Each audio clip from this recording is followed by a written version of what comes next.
Good evening, everybody. My name is Matthew Stanton. I serve as the operations manager here at Veterans Alliance. At Veterans Alliance, our mission is simple but powerful to support and empower veterans by providing them with access to resources, guidance, and innovative tools that make navigating VA care and benefits easier. We're excited to bring you this session as part of our ongoing commitment to education and advocacy for the veteran community. Today, we're joined by Chris Chaplek, who will be presenting on how the step by step on how to file, track, and appeal VA disability claims. And as we go through this presentation, feel free to drop any questions that you may have in the chat, and we'll collect them and we'll take some time at the end of the presentation to go over your questions during our Q&A session. With that, it's my pleasure to introduce to you Chris Chaplek to get us started.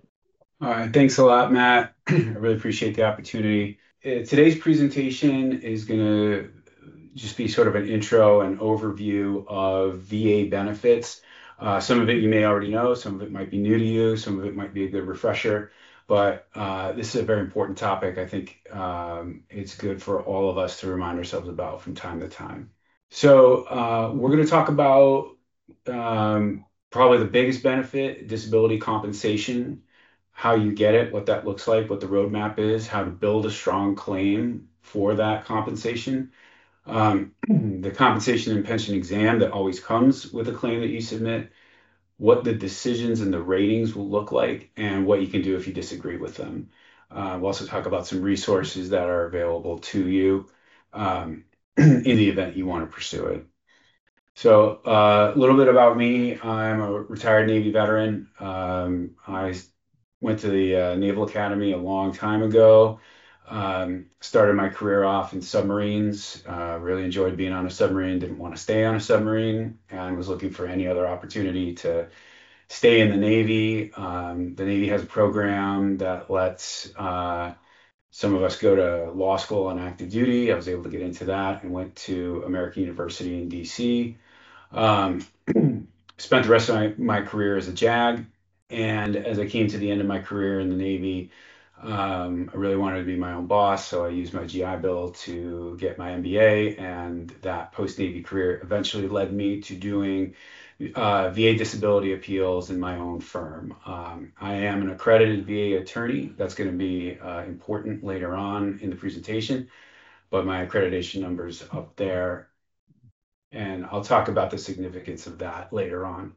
So, disability compensation, what is it? The first thing I want to do when addressing this is just say that this is not a charity.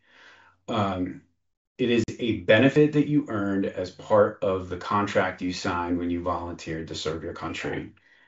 This is an obligation that the American people have to those of us who served and come out with some wear and tear on their tires. You've earned this. It's not a handout. And that's something that a lot of my clients struggle with when they're thinking about what to do with this particular benefit, because they all say to themselves, well, I'm not disabled. I can still function. I can still do what I do on a day-to-day basis. And that's something I think it's important to frame this conversation with in the beginning, is that this is not labeling us as broken. It's recognizing that the time in service has some lasting consequences, physically, mentally, or both. So applying for this benefit, it's not it's not a sign of weakness. It's not a handout. It's something you earned, and it's something that will benefit not just you, but your family. So the three main pillars of this of disability compensation is going to be this idea of the diagnosis, the service connection, and its current impact. And those are what are called Calusa factors. The Calusa is the name of a court case that established what you needed to show to get disability compensation for a service-connected illness or injury. It's having a current diagnosis, meaning that you may have had something while you were on active duty, it resolved, you're completely cured, and that's not going to qualify you for it. It's got to be something that's ongoing.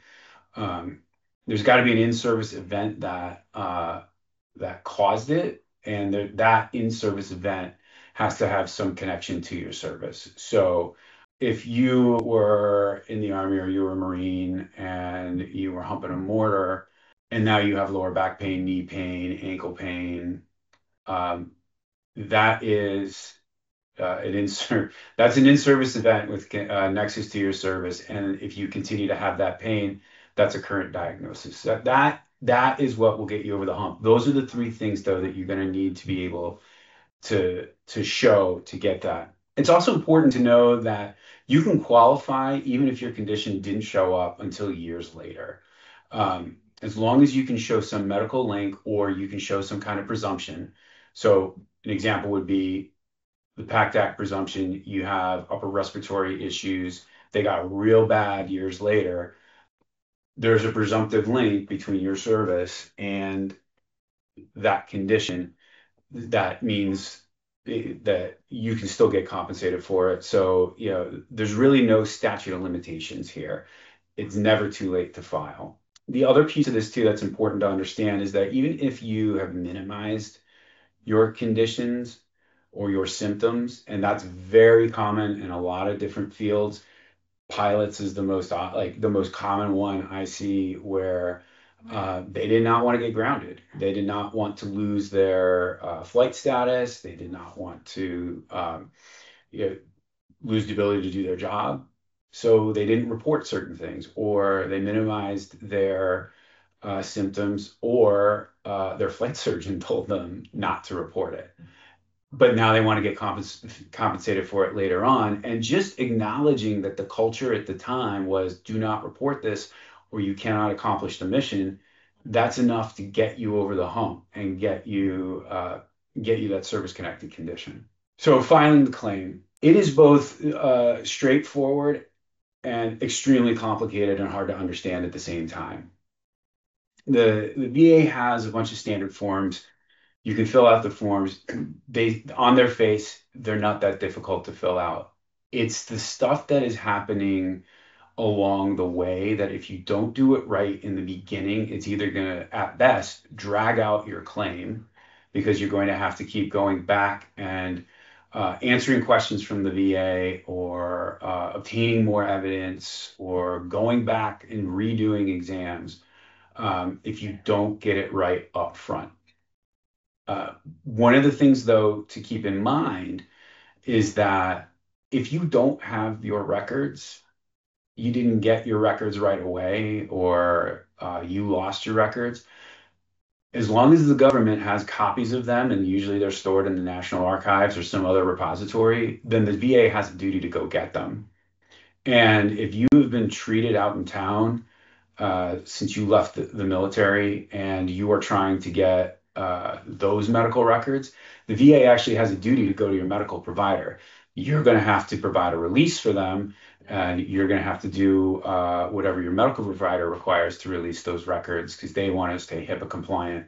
But the VA has a duty to go search for records, especially if they're government records.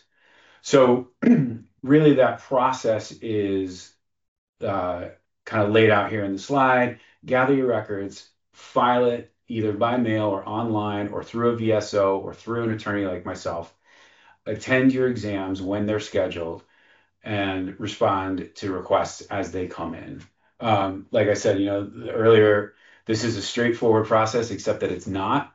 When those requests for information come in, they will come in letter form, sometimes as a PDF, sometimes as an encrypted message to you, sometimes in the mail. And these are form letters that are generated. So a lot of times the information that you need are buried in the letter. So it does behoove you to find assistance, if for no other reason than to have somebody who knows what to look for looking for these things. So the along those steps, right? There's something in here called the C&P exam, and we're going to talk about how to prepare for that. But it's important to kind of understand that you may have service treatment records. You may have private medical records. You may have a nexus letter that your doctor wrote.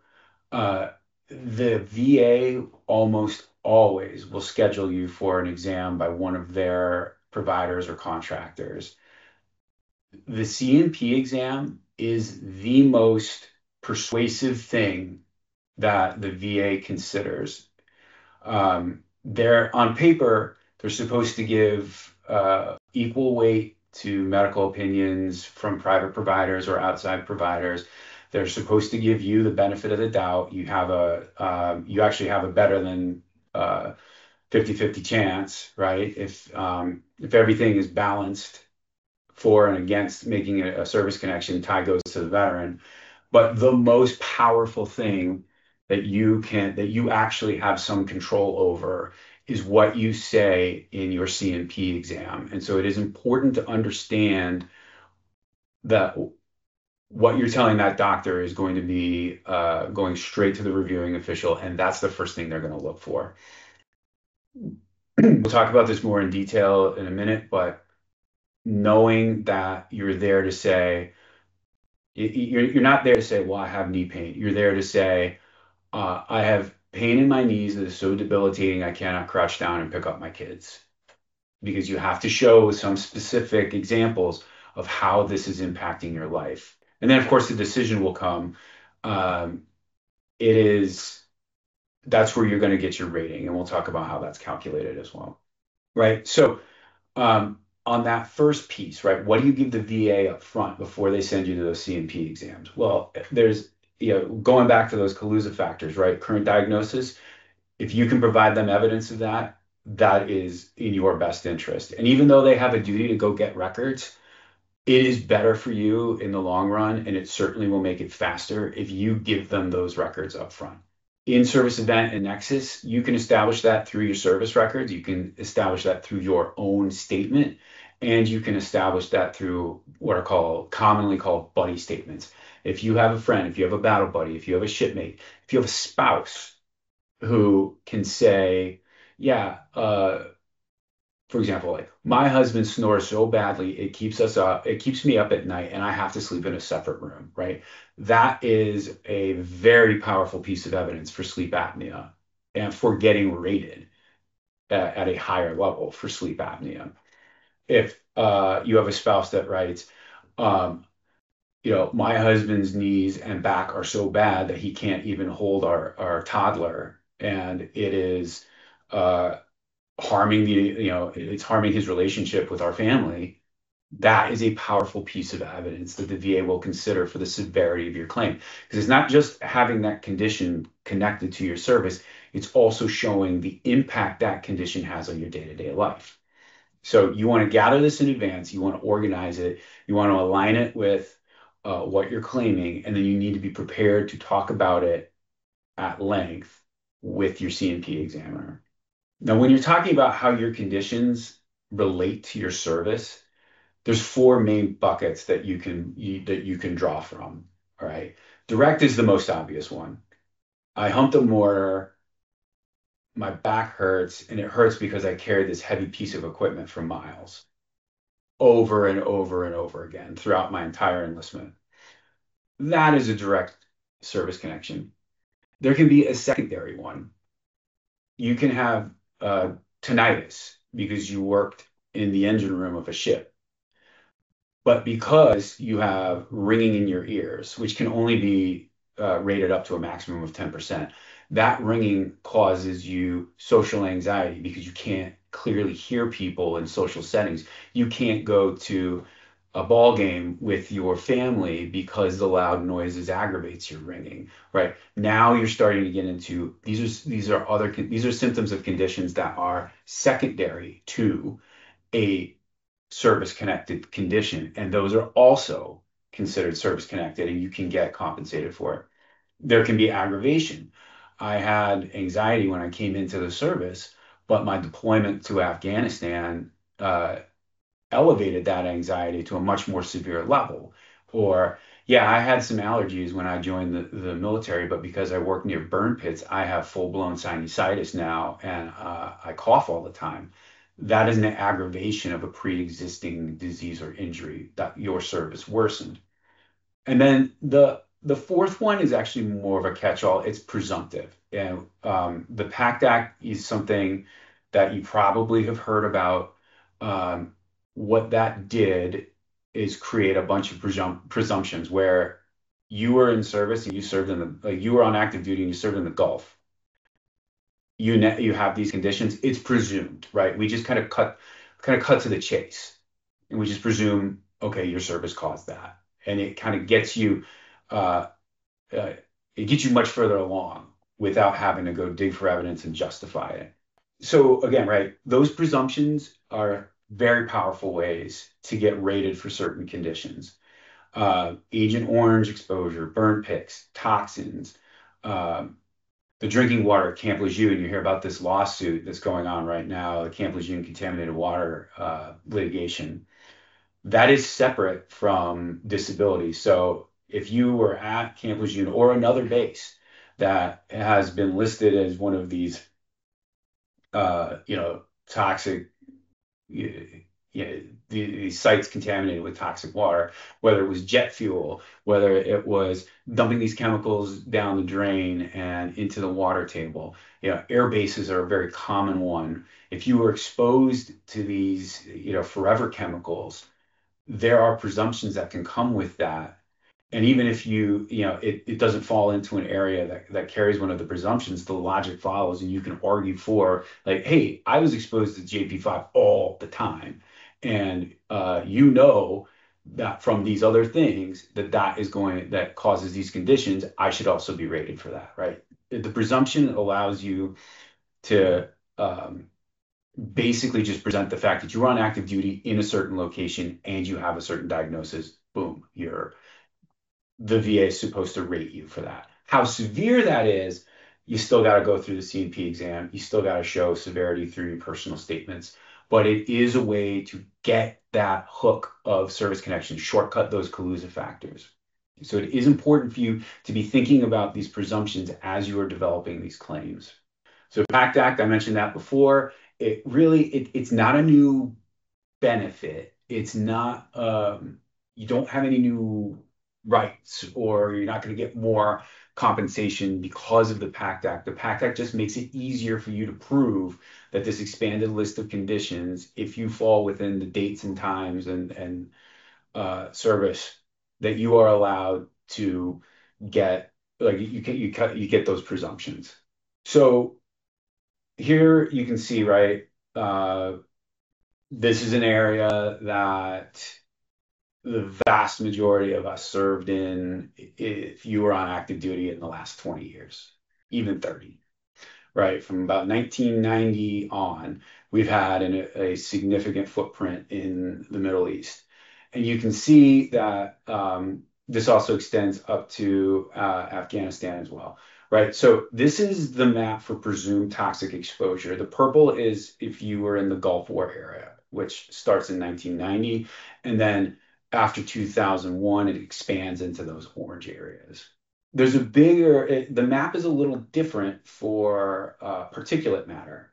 And you can see that it extends into the Arabian Sea. Well, because we have learned in recent years that the weather patterns and the wind was blowing the ash and all the other stuff that came out of the burn pits out into the ocean really far offshore. So even if you were at sea and never saw the Arabian Peninsula, you still get this presumption because it is presumed you were exposed to the particulate matter and therefore qualify.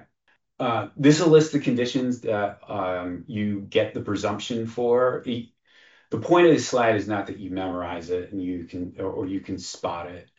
No one's going to quiz you on how to pronounce any of these things. The point of this is to show you how expansive it is.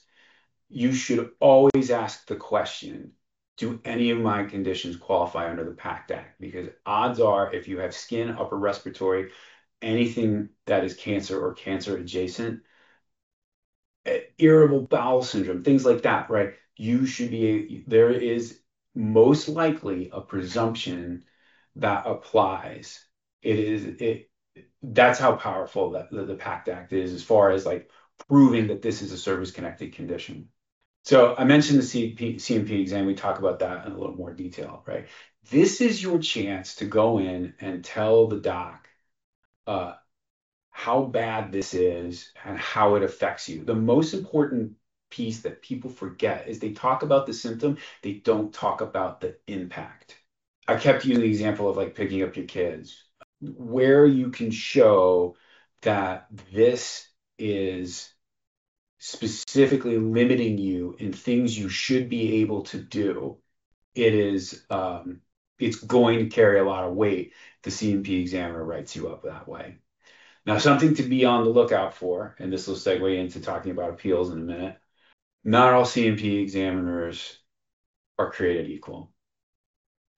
Some of them are very much pro-veteran. How do I help you get this condition rated? Some of them are very just the facts. You told me the facts line up. I'll give you this, I'll give you this recommendation. And some of them are very dismissive of the veteran. Some of them will go so far as to not even talk about half the things you rated for and then issue an opinion that says not service connected. I kid you not, I have a client who drove almost an hour for an exam that lasted less than 10 minutes, and the doctor did not cover the majority of the conditions that he was applying for, instead said they weren't service connected. And that is something that we are unfortunately having to appeal.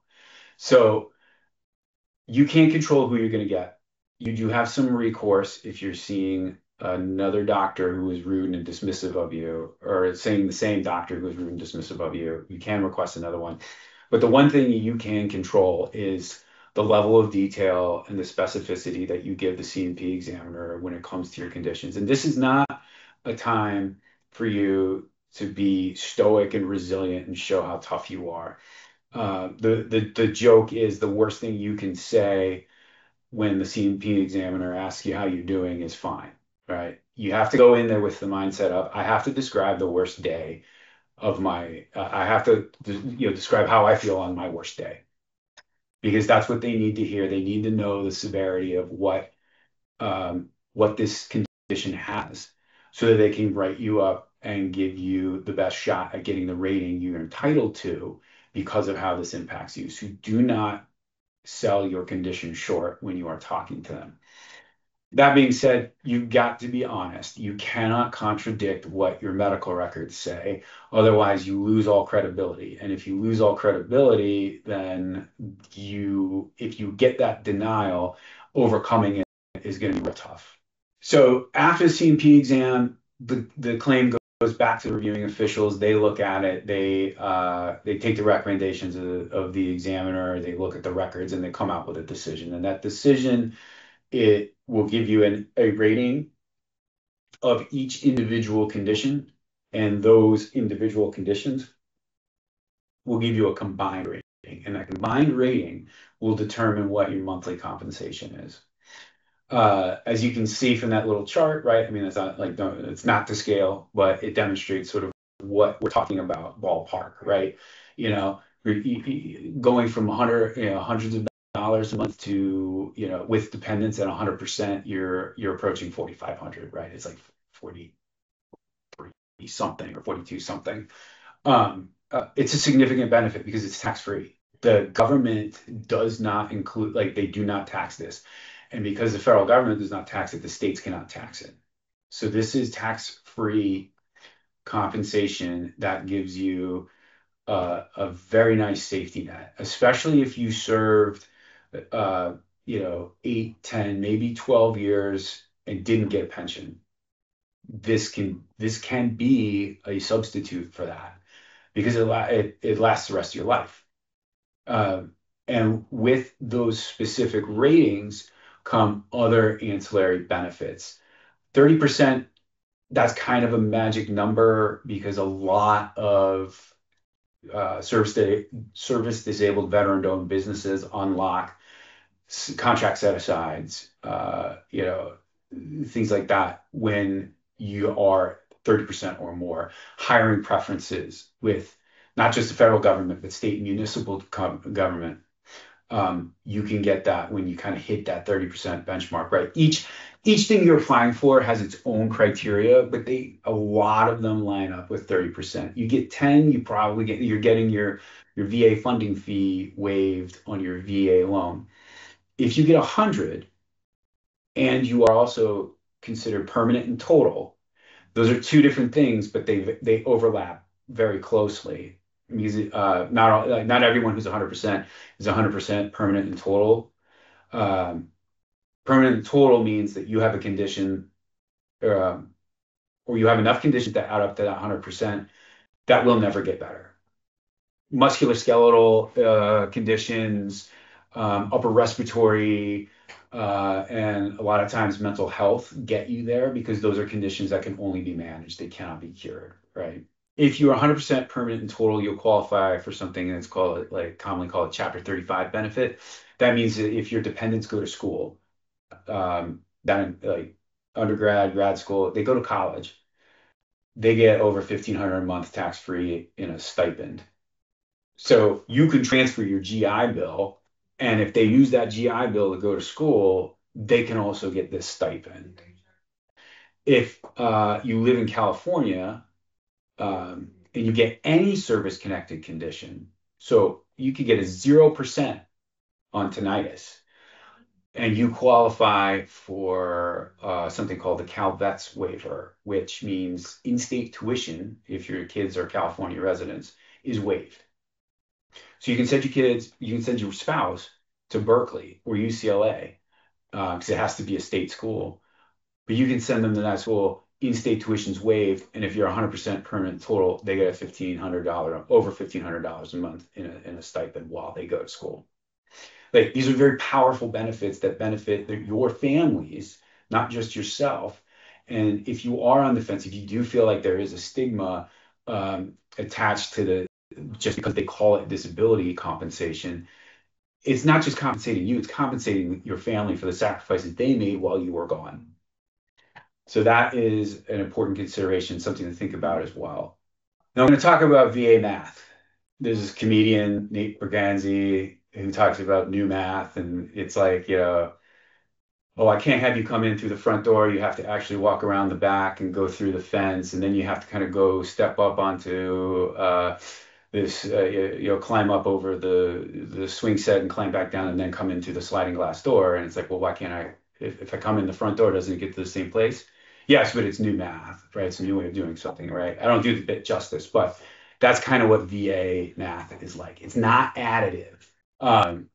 It's sort of like it, it is this combination of a diminishing piece of a pie, is how I like to think of it. So we use this example here, right? You got a veteran with three conditions: 50% for PTSD, 30% tinnitus, sinusitis, 10% tinnitus. You start with this pie of 100%, and PTSD takes 50%. You got 50% left. Sinusitis takes 30% of the remaining 50, right? And tinnitus takes 10% of the remaining 35. So really, 50 plus 30 plus 10 equals 68.5, which gets rounded up to 70 because it's only in 10% increments. Kind of a better visual, right, is this 50 plus 30 plus 10 only equals 70. That's how they do it. So if you are 90 and you want to get to 100 and you only have one condition left that you can claim, you need to get 50% on that condition, because that gets you to 95, and 95 rounds you up to 100. If you have a whole bunch of little conditions and you're at 90 and you want to get it bumped up to 100, you need to get 10% a lot on a lot of those conditions to get you up to 100. That's how the math works. It's why they do it, who knows, but that is what they have decided, and that's kind of how you have to understand what your combined rating is going to look like. Yeah, when you add, like, I've had clients where you add it all up and they're at like 210%, right? But they needed, but the way that it works with the pie, like the remaining piece of the pie, and then that percentage is applied to that. You have to know that going in, because that will tell you that you should be applying for more, not less, right? As many conditions as you can, you should be thinking about applying for. So you get that decision and you don't like it, which is most of us. You have a couple options open to you. And it kind of depends on what you want and what the VA said.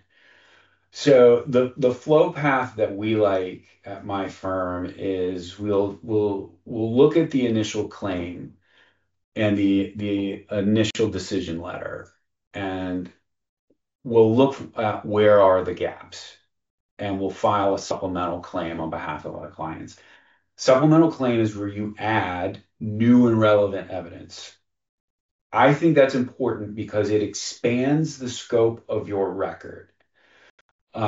If you had filed your claim and you just said, well, I have these symptoms, and you don't have anything documented in your medical record because you never went to sick call, and you go to the C&P exam and you get a C&P examiner who's lazy, we may need to put more in there. So we may need to have you write a statement. We might have to get something from one of your buddies that talks about how you complained about it, how he sees that it was hurting you, and put that in there. Statements, they're called lay statements because they're not by like a medical professional. Lay statements are credible evidence. The law requires the VA to consider it. The reviewing official may not initially, but eventually, if you follow this process, you will get to someone who will give it the credibility it is entitled to. And so that is something where, like, if there are gaps in your record that need to be filled in, the supplemental claim is a perfect way to do it. Now, if you did your claim perfectly and you just got a bad reviewing official, or the reviewing official just missed a bunch of stuff, you have a higher level review available to you. That's where the VA just takes the record as it exists. Nothing new. We're not going to talk about any new evidence.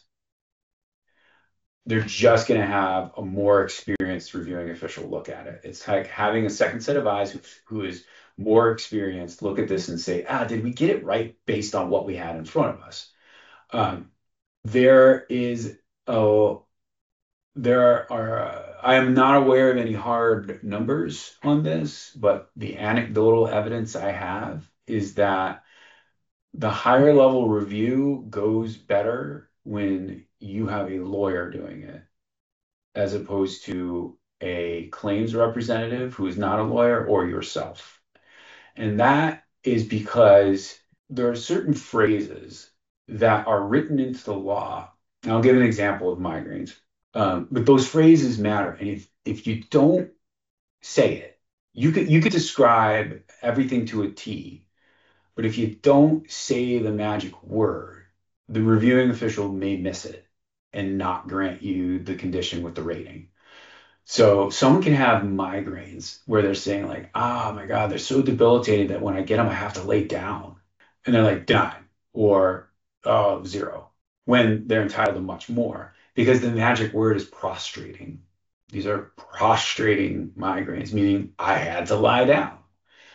If you don't say the magic phrase and you don't tell the reviewing official where in the law it says that is what entitles the veteran to this rating, they may not get it. So bringing some firepower to the higher level review is it should result in a better rating for you. But I only say that because like the form might be easy to fill out, but everything else that governs this can be very complicated, and it's something that you want to know going in. The last main one is the Board for Veteran Appeals, where you just can't get past the reviewing officials. Like, they just don't get it. They're not applying the law. They're not looking at the evidence and giving you the benefit of the doubt. And you're like, you know what? We're going to the veteran law judge. The Board of Veteran Appeals is it's a group of administrative law judges, and what that means is they're not like judges that you go in front of and you got to plead guilty or not guilty, or you're suing somebody and the judge is going to make the call. They don't do jury trials, they don't do anything like that. They are um, they're created by Congress, and they are actually part of the executive branch. They work for the VA, but they are an independent body within the VA, and they are all they do for their entire time that they are veteran law judges is hear appeals on uh, VA decisions. And they are attorneys that have a lot of experience, usually 15 years or more. A number of JAGs that I served with that were my mentors have gone on to positions like this. Um, they they are looking at this, and they have this mandate to apply the benefit of the doubt to you. I keep bringing that up. That is a legit, like that is the legal standard. They call the fancy word, as they say, when the evidence is in equipoise, which is just a fancy way of saying when it's perfectly balanced, then you must grant in favor of the veteran. And if the veteran law judges can get you to, like, if you can get to a point where you are at least 50-50, the VLJ is going to give you that relief. Now, it might be that they kick it back down to the reviewing officials, or they kick it back for a better C&P exam, but they are there to protect your rights in the process. There is a higher court you can go to, and it's called the Court of Appeals for Veterans Claims, and those are more traditional appellate judges. It is it's like its own federal district. It By the time you get into CAVC, there has to have been something that has gone horribly wrong in the process and the procedure to warrant an appeal to CAVC, but there is a higher court that you can go to if you are on, like, if you haven't gotten relief at this point. And that is basically the everything I wanted to say regarding the the claims process. This is an important benefit that you earned. It is both straightforward and extremely complicated and confusing at the same time. There are a lot of resources out there. Now, I said I would talk to you about why that accreditation number is important. If you look up at this slide, right, I'm mentioning VA accredited attorneys. There are also VA accredited claims agents that are not attorneys but are trained, vetted by the VA, and can help you with your supplemental claim, higher level review, and even your submission to the Board of Veteran Appeals. There are veteran service organizations out there. There are nonprofits, DAV, VFW, American Legion. Those are the most common ones. There's other ones out there. They have gone through a vetting process as well to be designated as VSOs, and their employees are all sponsored by, like, they're sponsored by the VSO, but they've all gone through training as well to be, qualified to do this. The VSOs get their money through donations and grants. They're not there to make money off of veterans. So with the accredited law firms and accredited attorneys, like my firm, like myself, we're allowed to charge veterans after, this is the key, after you've received an initial decision letter. There has to be a decision by what's called an agency of original jurisdiction. That would be your VA regional office who issues them. We're allowed to charge. It's usually on a contingency fee. It's usually dependent on getting you back benefits. And that's another key piece of when you're applying for your claim. You want to file an intent to file right away to just tell the VA, hey, I'm going to apply for disability compensation. I'm just not ready to file it yet. That locks in your benefits on that day. And so as long as you are continuously pursuing your claim, meaning that you are responding and exercising your rights and utilizing your appeal, like all those different appeal routes, like I talked about, right? The supplemental, the higher level review, the Board of Veterans Appeals. If you're doing that within a year of your decision letter, you get to keep that original effective date, going back to your intent to file, and they'll give you back pay, and they'll give you big lump sum tax-free deposit in your checking account. And claims agents and accredited attorneys are allowed to charge you off of that lump sum back pay. There are other companies out there. They call themselves consultants. They say that they are offering educational resources and they're advising you, but they're not actually helping you. But they charge you an exorbitant fee. It can be as little as, I think $1,250 per claim is the cheapest I've heard. It can be as high as 5,000, and some of them, especially if they are claiming they're going to help you with your medical exams, they'll charge you up to 50% of your back pay sometimes. And that is exorbitant. It's also illegal because the VA has certain regulations they've issued. So Chapter 38 of the Code of Federal Regulations says it basically says only accredited attorneys and agents can charge, and they can only charge what the VA determines is a reasonable fee, and that there is like a band percentage wise of what that looks like. Or if you're going to charge by the hour, it has to be reasonable. It can't be an exorbitant amount of money. These consultants are claim sharks, and they are out there to take as much of your disability compensation as they can get away with. Some of them do actually do a good job of getting you a good rating or a high rating, but what they are doing is illegal. What they are also doing to your claim can be because they are not regulated, because they are not trained, because they are not vetted, you don't know if they really know what they're doing, and they can be inserting errors into your claim that when you go to appeal it or supplement it or take it to a higher level review, people are going to look at it and be like, this is nuts. Like, you said this back, 6 months ago, and now you're trying to say the other thing. Like, what are you doing here? Like, if you insert those errors early, those errors carry forward, and that can harm your ability to increase your rating or to get these denials reversed. So that is an important component of, like, if you are going to go seek help, if you are going to do it yourself, that's fine. You're allowed to do that. More power to you. If you can figure, I did my own myself. That's how I kind of learned this process. But if you are going to seek help, go to a VSO if you have never filed a claim for disability before. If you've had denials or you want ratings increased, you can still go to a VSO. But if you're going to go talk to someone who's going to be your agent or is going to be your attorney, they better have an accreditation number. Otherwise, they're not allowed to help you. And if they're not allowed to help you, that means that they're going to probably rip you off. So that's the content of the presentation. I know we've got a Q&A session.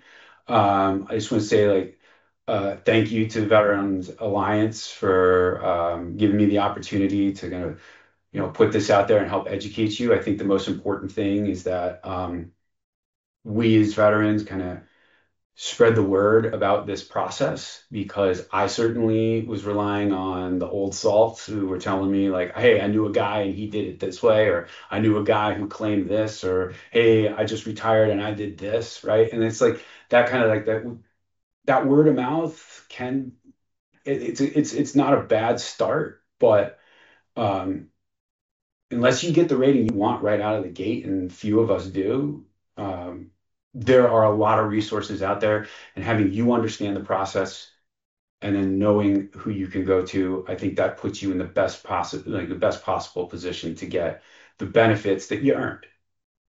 All right. So with that, I'll kind of throw it back to Matt, and happy to field any questions. Thank you for that, Chris Chaplet. Glad that you were able to speak on the step-by-step process and provide a more in-depth approach and explanation of the process, and really trying to help veterans understand. Myself, before we get into the questions portion, I am also 100% permanent total disabled vet. and I did the process myself. I tried it with the VSO starting off, and that's how I kind of learned the process. But the knowledge that Chris Chaplick just uh, spoke on during this Zoom and this webinar was very informational. I would like to open it up to people that had questions during, and hopefully you wrote them down. And if you didn't, hopefully you remembered. And me or Chris will be happy to answer your questions. So I got a few in the chat. I think I'll just address those now, and then we can open it up to the floor.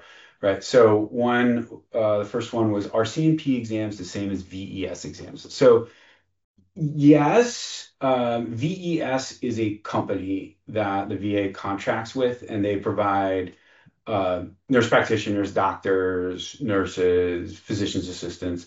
It's like they provide people who are qualified to do these exams, medical professionals. So VES is a company that contracts with the VA to do CNP exams. So if you went to VES, you went to a CNP exam. If you previously applied for disability and was dismissively denied, aren't they all? Does that date count as your intent to file, or do you need to file an intent? So that depends on how long ago they did that. If you got denied within the last 12 months and you can file a supplemental, then you don't need a new intent to file. You get to keep that original date, right? It's 12 months from a decision letter. That's the window you have to do the next step to keep the original date. Now, if you got denied 10 years ago and you want to revisit it, or 20, you can do it. But you have to do the intent to file first to lock in an earlier date. That the earliest you could get is the date you did that intent to file. I had a colleague, he has a different firm. Um, he did a supplemental and an appeal for a D-Day veteran for PTSD, and the veteran did not get an effective date back to June 6, 1944. He got the effective date back to like 2013 or something when he filed it. Very like decades later. So, or I think it's even earlier than that. But if you miss that 12-month window, the only thing you're missing out on is that expanded back pay that you would have gotten. Kind of stings a little bit when you might kick yourself, but that's the worst that can happen, right? Like um, you can always do a supplemental claim as long as you got new and relevant evidence. You can, but you're going to lose that date if you don't do it within 12 months. Another one, I received a letter from the VA to file again. Oh, sorry. I received a letter from the VA to file again as they determined that due to the PACT Act, I likely qualified. I did that, but still have not even received a letter stating it was received. Not sure where they go from there. I'm in Atlanta, very unhelpful VA for the year. All right, that is unfortunate to hear. Unfortunately, I've also heard that a lot.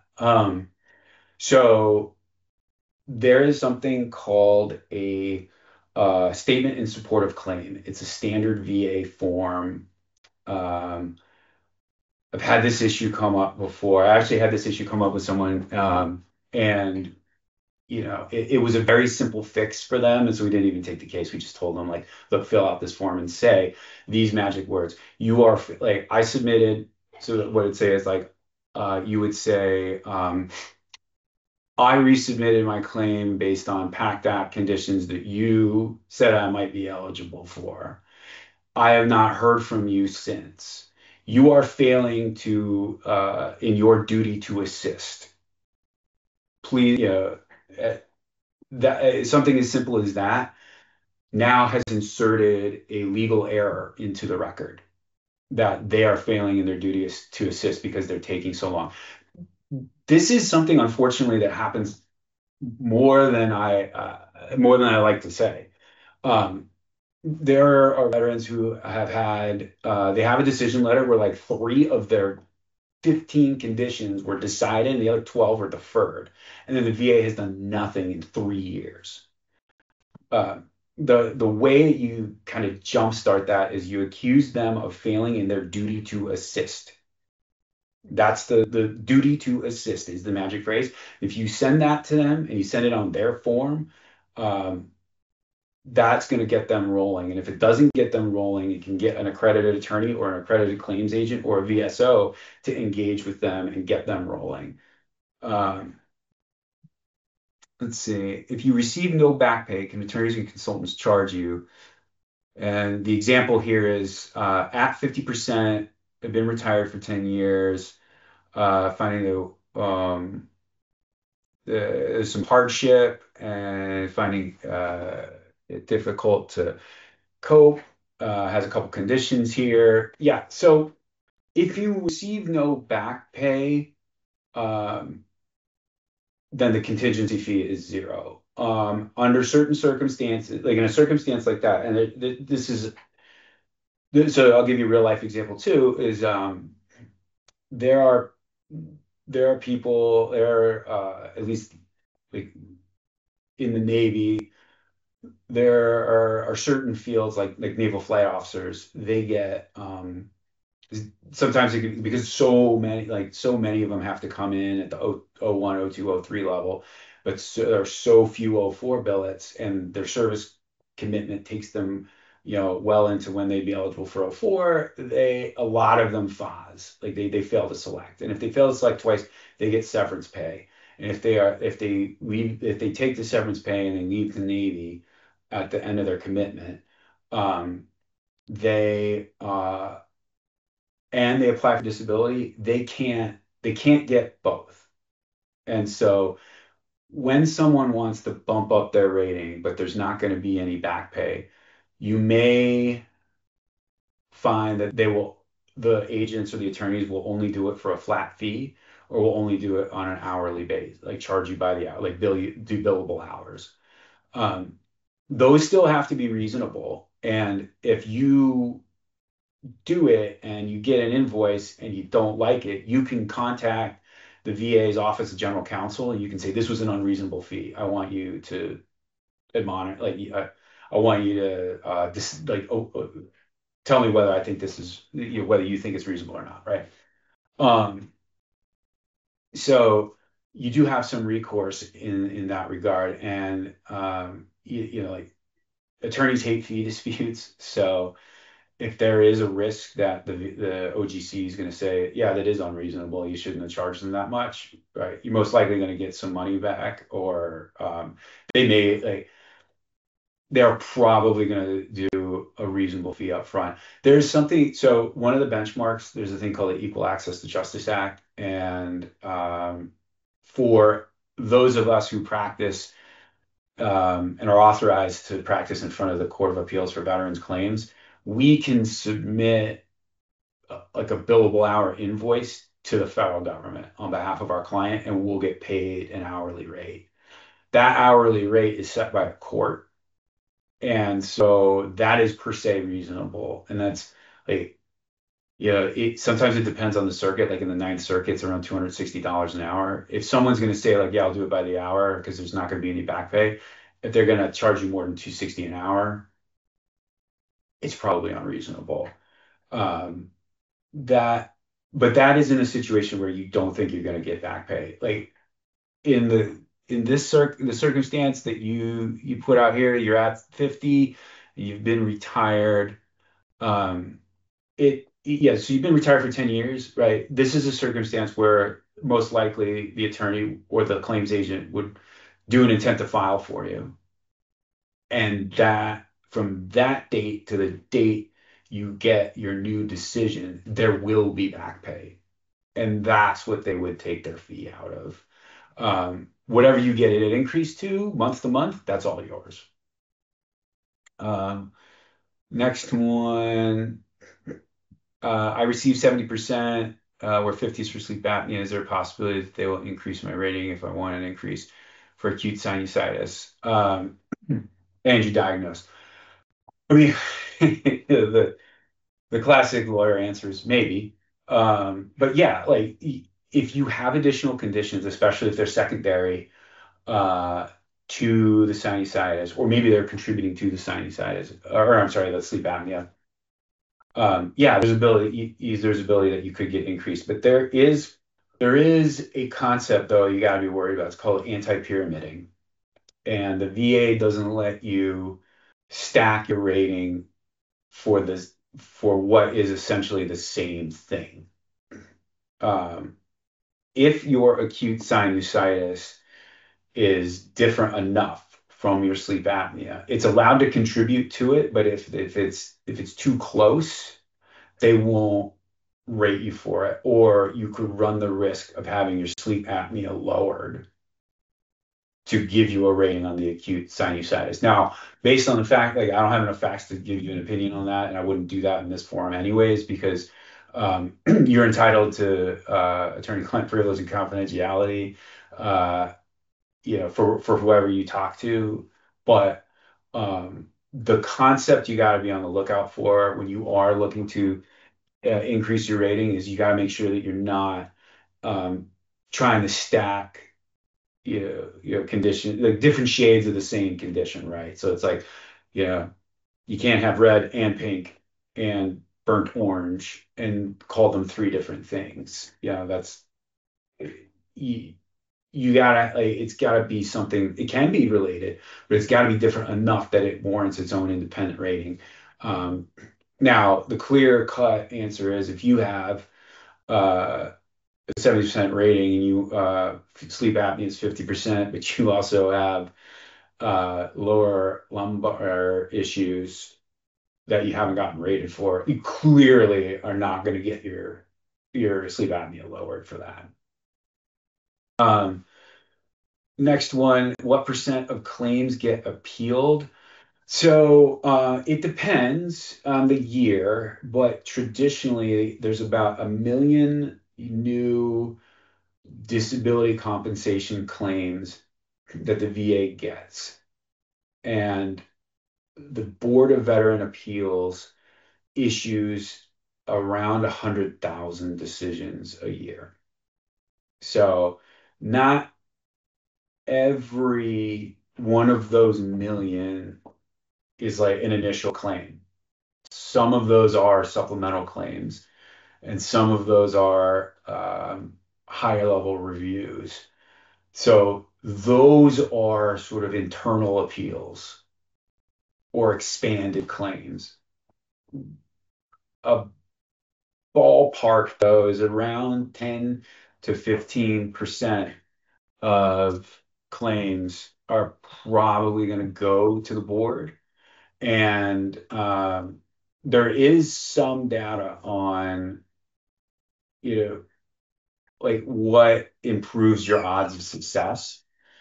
And about like you increase your odds of success with an attorney at the BVA by about 40%. Like it bumps up. Like just in looking at the grant rate of like how much how many like DIY appeals get granted versus how many that are represented by an attorney get granted. It's almost twice as much. Um, Now I think the number is somewhere around like it's like low 20% get granted, but low 40% get granted if you have an attorney, and that's just on the appeal. Um, there but like where you can identify an error, you you generally will get relief of some sort. And that those percentage numbers that I talked about, I do not think they include remands, which is like goes back to the VA because the the BVA says, hey, rating official, you didn't do your job right, do your job right. Um, so let's see, I've been diagnosed with mild sleep apnea outside VA. Would the VA recognize it? They could, but remember the three Kaluza factors.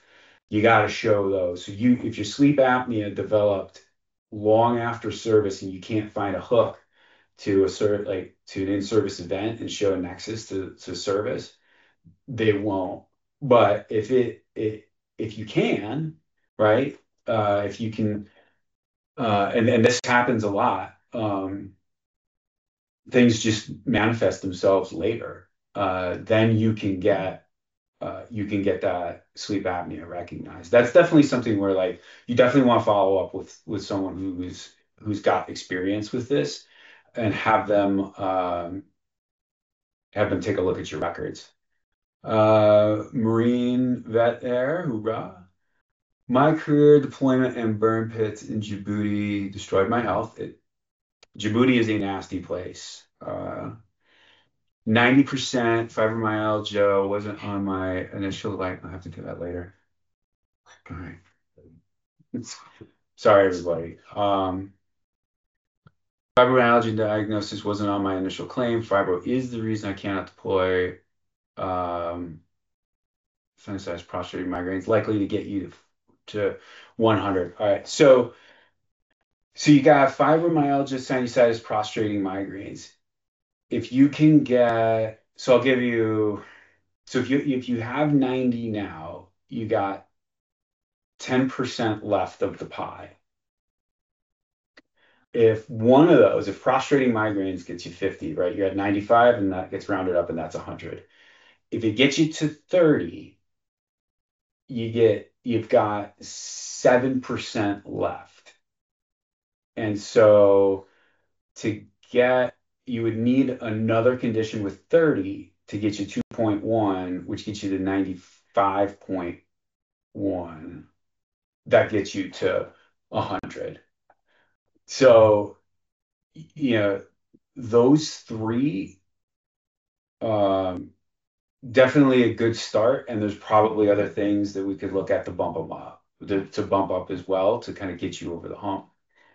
Informed that I had lupus while on active duty, but records cannot be found. Is this a problem? Not necessarily.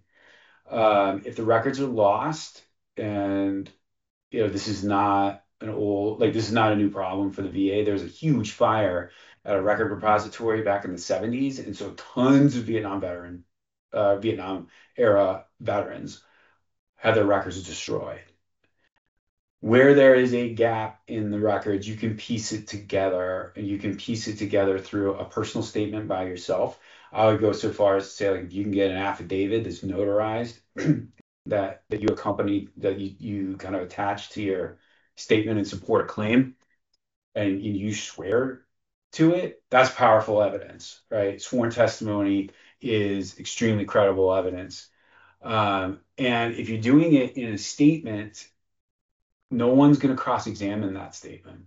Like you're not going to ever, at no point are you really going to find yourself being deposed by the VA and have another attorney or another claims agent like cross-examining you.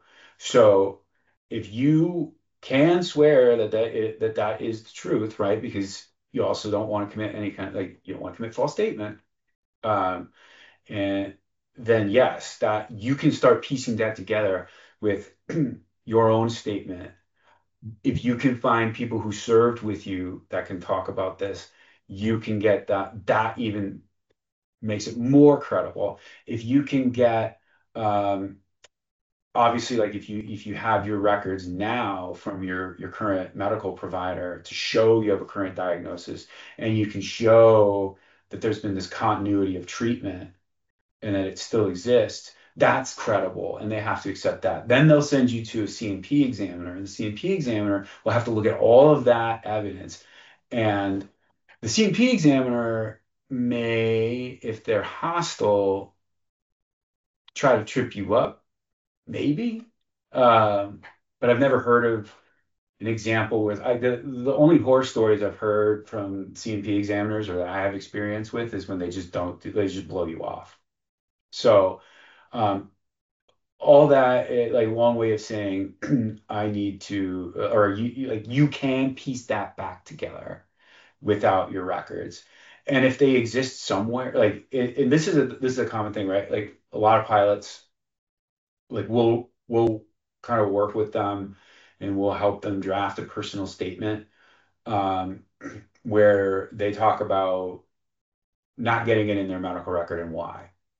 And other people, like not just pilots are probably the most obvious example, but people who say like I didn't go to sick call because my sergeant said that I'd be letting down my platoon or my squad, or this really bothered me, but we were getting ready to deploy, and my unit didn't want to be down a man. I didn't want to be the person that let my team down, so I just went and I sucked it up, and it got worse, and I didn't tell anyone. Right? That's a tale as old as time, and the VA doesn't really balk at that. So let's see. I think we got a message from Matt. Thank you for joining us. So I think Matt, are we at time? Yeah, we went a little over, but that's fine. I thought that the questions were really good, and the people on here really, I think you answered a lot of really great questions and gave them a direction. And we even had a message by Aaron Battle. I appreciate this. I feel more prepared to get my paperwork in order and file. So I feel like this webinar was extremely informative, and I think all the veterans that have joined us today that were might already have ratings and are not, happy with your rating or just starting the process. It is a journey. Just make sure you also, keep going. It will happen. You just have to keep working at it and not give up. I really appreciate everybody's time to out of their day to join us and really listen to this wealth of knowledge. And I really appreciate Chris Chapwick for joining us today. He put together the whole presentation and really made it shine for us at Veterans Alliance. And really appreciate your time taking out your day to help other veterans figure out the process.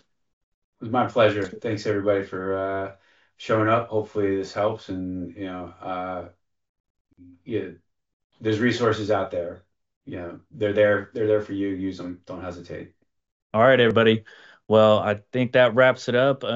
Join us for our next webinar, and I hope that you guys have a blessed and safe evening. All right. Thanks everyone. Take care.